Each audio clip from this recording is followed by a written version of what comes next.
Did you hear that little dropout? Well, back in the day, that could mean you lost all of your work on one of these vintage computers. Stay tuned to see how you can recover the data using modern tools.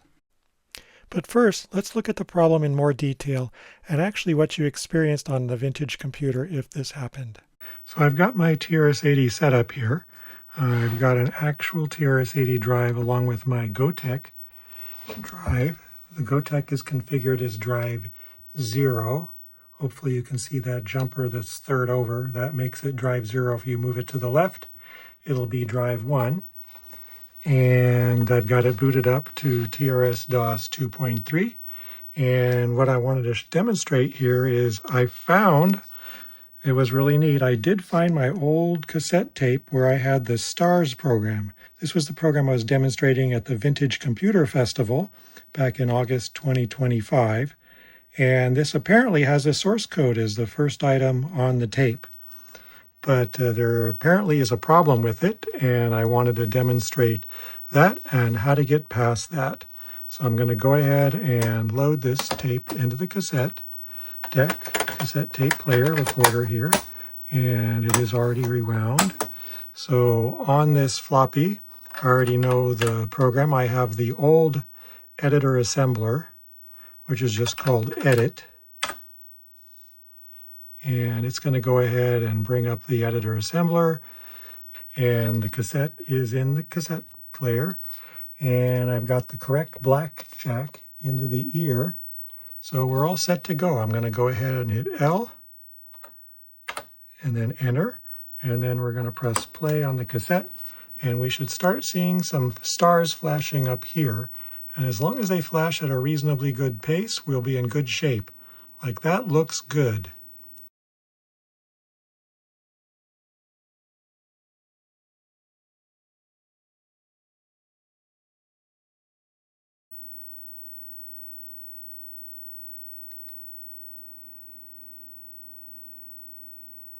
Okay, that is an indication that something went wrong. When you see the other star stops flashing like that, that pretty much means there was some kind of a dropout or a volume change or something happened that's not a good thing. And this will eventually complete, but what you're going to see is it's going to give an error. And since the program is fairly long on the cassette, we'll just go ahead and let this run through. And I'll speed this up so you don't have to wait. There we are, bad parameters.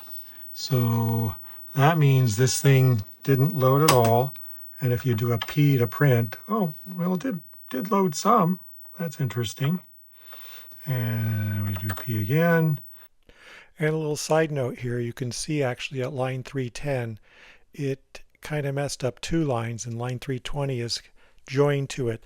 That was probably a minor dropout that the system kind of could recover from. Again. We loaded quite a bit this time.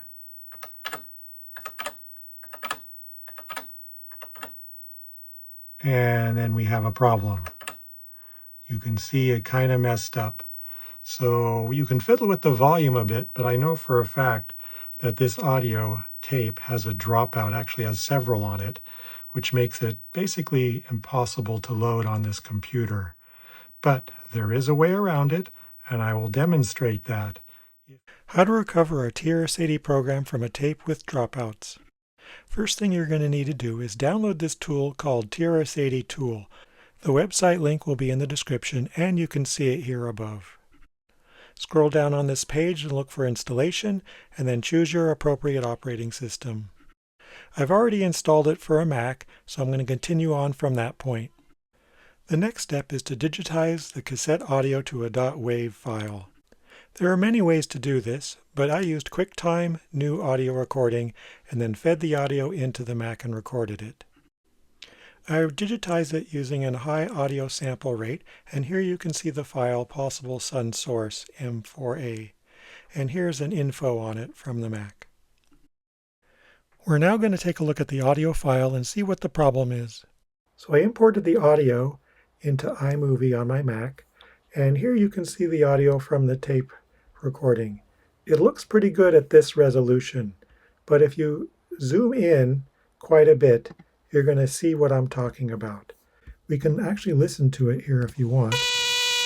There's the buzzing we heard before. And here's where a problem. You heard that dropout where the volume decreased a lot? That's where problems can occur. Here's another really big one. Yep, that's a really big one. The TRS-80 simply could not deal with that. Here's a really big one too. A couple of them. Those will definitely cause problems with the TRS-80. However, the TRS-80 tool deals with this pretty well. What happens is, if you look at this carefully, you'll see that it dropped down, but it didn't entirely disappear. I'm going to go ahead and bring up Audacity to show you this in more detail. Here's Audacity. I've zoomed in and scrolled to the correct location. At about 17 seconds in, you can see the audio dips way down and then dips back up again. Well, again, the TRS-80 could not handle this, but you can see that the data isn't actually gone. It's there, just at a very, very reduced volume. But the TRS-80 tool knows how to deal with that because the data is there, the zero crossover is there, so it can detect the bits. That's amazing. I wish I had something like this 40 plus years ago. Recovering the program using the TRS-80 tool. Okay, the first step is that the TRS-80 tool requires a .wav file. So in order to make my M4A file turn into a .wav, we're going to use iTunes. Now the first thing you need to do is in iTunes is go to Settings, make sure you're on Files, Import Settings, and then make sure you've got Import using Wave Encoder set. That will allow iTunes to convert your file into a WAV file. So then I'm going to go ahead and import it. And here is my possible Sun source M4A. I'm going to go ahead and open it. And it has imported it. So I go to Recently Added. And this will be the one that I just added. And I'd already done this. That's why you see this here. You select it. And then you go to File, and you do Convert, Create WAV Version. So that goes ahead and creates a WAV version of the file. And then if we go right-click, Show in Finder, we now see the WAV version in the Finder. I'm going to go ahead and copy this to the folder, and we'll continue from that step forward. Okay, so I'm in my folder. I've got the .wav file here, which was converted from the M4A file here. And we'll go ahead and run the TRS-80 tool. And the way you run it is you run the TRS-80 tool convert, and then you do possible, and you do the WAV file, and then you're going to create an output file.cas. And this knows to create it for a file that's going to be used with the emulator. And you can see there it has now created a file that's 11,231 bytes long. You can also have it directly output the file into a source file that's basically an ASCII file. This file here is still a binary file, so you really couldn't look at it. And the way you do that is very similar. You run TRS-80 tool convert, and then you use your input.wav, and then you aim the output into an output folder. I've created an output folder here, out. There's nothing in it, and we're going to go and see what this does. So we go into the out folder, and we can see that we have a T1C1 ASM file. So this is actually the source file, and we're going to go and take a look at it, and you can see that this is the source file. It first starts off with this D3 and then all these spaces. This I suppose was the cassette name, which was probably blank. And then we've got all these other binary files, binary digits, which are basically the line numbers. You can see there's a 1 there, that was 100. And then here we've got 120, etc., etc., etc. But basically this is an ASCII file that would be able to be used by the editor assembler program, especially the later version, that's the disk version. But in order to use it by the disk version, you would need to strip out these first 7 bytes here. There's 6 bytes here for the spaces, and then this D3. But let's go ahead and just create a version that's the cassette version that we can use with the emulator, and then read with the editor assembler. That's the one that uses only the cassette. So that's the one that's back here. It's the stars.cas file. We're going to bring up the TRS-80 GP emulator, and we're going to boot into a floppy that I've copied from a previous video that I made where I copied all my floppies, and we're going to load the cassette as a simulated cassette with the -c stars.cas. The stars.cs here is the file we've converted from the .wav file. So we're going to go ahead and start this up. So I've got my TRS-DOS emulator running, and we can see on here we've got the edit program. So we're going to go ahead and bring up edit. And we can load from cassette. Now the emulator already has the cassette technically loaded, and hit enter again, and you're going to see these stars move really, really fast. The emulator loads in the cassette at much faster than real-time speed, and even so I may speed up this video as well. And there we are. And if we print it out, we can see this. We can now see the problematic line 310 here is totally fine. 320 is separate the way it should be. And we can go all the way to the last line, which is 6730. So if we just go from there, we can see that everything generally looks good. So it converted just fine, as opposed to trying to load that tape in onto the TRS-80 with just the original audio. So this conversion TRS-80 tool does a magical job of handling the dropouts, lower volumes, whatever. As long as the data is still basically somewhat audible, it will be able to convert it and recover your files. And that was the whole point of this video, is being able to do that.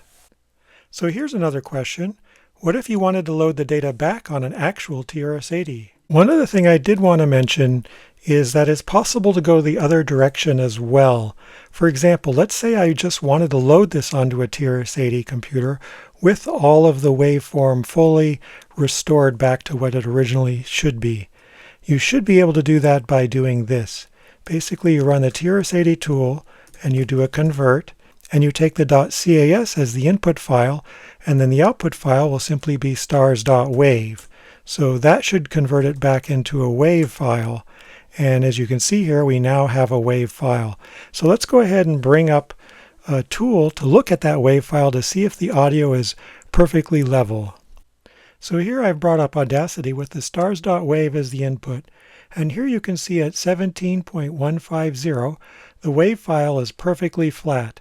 While with this screen insert here, you can see at 17.150 of the original file, there was definitely a dip in the audio level. Matter of fact, why don't we do one final test? Actually, with this -c option, you can actually input a .wav file. You don't necessarily need a .cas file, but your WAV file has to be good. So let's go ahead and bring up the emulator. And we'll run edit. And we've got my cassette file as the .wav. And we'll go ahead and load it in. I'll speed this up in the video. And there you go. And as you can see, again, line 310 looks really good. And if we go to the end, everything looks good. And the last section.